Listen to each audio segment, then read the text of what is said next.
هلو هلو. يلا بينا فلوج سريع كده بره البيت. خرجنا وانتشرنا، قضينا يوم جامد جدا. الولاد انبسطوا قوي، عملت لهم سربرايز تحفه واحنا واقفين في الشارع. كنا واقفين تحت عادي جدا بنجيب حاجات من السوبر ماركت. قلت لهم انتوا عارفين احنا رايحين فين؟ ما صدقوش بقى لما عرفوا ان احنا خارجين نشتري لعب وناكل بره الاكل اللي كان نفسهم فيه، واتدلعنا على الاخر.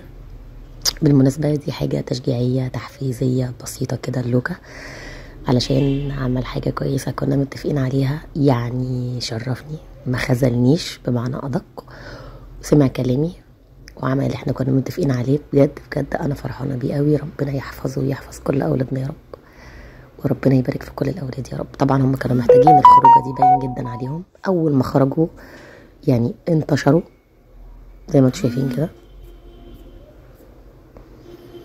رحنا أكلنا. مش عايزة بقى أصور لكم الأكل عشان يعني فاهمين، مش عايزين نتكلم عن موضوع الاكل ده عشان ما كترناش يعني. طبعا دخلنا محل اللعب وكل واحد ينتشر في المكان اللي هو عايزه، واحنا في وادي والاستاذ مروان في وادي تاني خالص، بيميل قوي للحاجات الصغنطوطه دي. ده كله ومالك بيقول لي عايزين نجيب بقى الكشكول ده عشان نعمل هومورك ايه. بس دلوقتي كان نفسهم قوي قوي في السبوره الراقصة. ما تركزوش في اي حاجة مروان بيعملها في المكان، يعني ركزوا مع السبورة، تركزوش مع مروان، لان انا بطلت اتكلم وبطلت اعاتب وفوضت امري لله.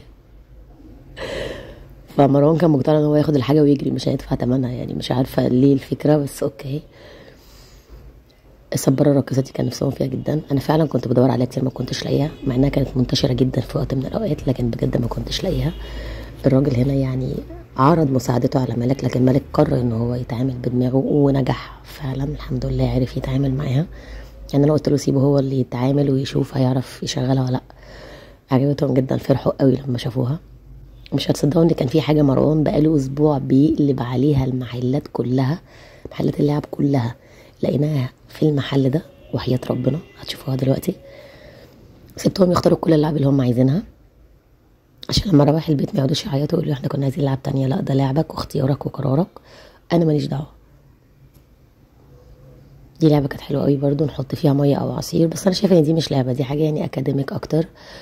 زي كولدير كده ودي الكوبايه دي حقيقيه فعلا بيشرب فيها من تحت، بس انا ما لقيتش ان هي ليها لازمه او مفيده قوي او هتفيده في حاجه كطفل، بالاخص ان هو سنه مش صغنن. يعني دي تنفع ممكن بيبي، فما نفعتنيش او حسيت ان هي مش مجديه قوي. بس انا سبتهم يختاروا ويقرروا اللي هم عايزين يعملوا، كله يعملوا براحتهم يعني. هنا كانت اللعبة اللي مروان كان فعلا بقاله اسبوع مصدعني بيها. مش عايزه اقول لكم فرحته لما لقيها، لان كان بيشوفها مع حد من صحابه في الكلاس، فكان بجد نفسه يلاقيها. فرح جدا جدا بيها. انا مش عارفه ده ستيتش ولا ده اللابوبو، مش عارفه، بس هو بيغير اشكال كتير. اعتقد ده اللابوبو، لكن اللي معاهم هو الستيتش، بيغير الاشكال. هو كان عايز اللي هو بيغير اشكال كتير كده وبيعمل اشكال حلوه قوي. فعجبهم جدا الاتنين بجد، يعني فرح جدا بيه. جبنا العربيه الحلوه الونش اللي بالبطاريه دي، جبنا كل اللي هم عايزينه، روقتهم ورجعنا البيت سالمين الحمد لله، فرحانين مبسوطين متدلعين.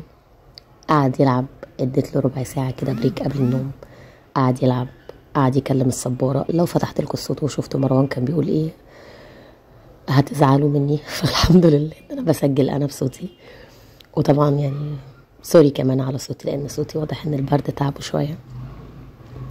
بس انا عايزه اقول لكم ان انبسطوا جدا. فرحه الاولاد كانت بجد بجد باينه قوي في عينيهم، باينه حتى وهم نايمين. فرحوا اولادكم على اي حاجه يعملوها بسيطه مهما كانت بسيطه، دي بتبقى حاجه تشجيعيه ليهم ان هم يعملوا الحاجه الاكبر والاكبر والاكبر. وزي ما انتوا بتفرحوهم هيفرحوكم، وزي ما انتوا بتسمعوا كلامهم وبتكافئوهم هيسمعوا كلامكم، وهيبقوا بيتنافسوا وبيتسابقوا ان هم يفرحوكم ويبسطوكم ويسمعوا الكلام. ربنا يبارك في اولادنا جميعا، وربنا يحفظ كل الاولاد. لو عجبكم الفيديو لايك واشتراك في القناه، بحبكم جدا.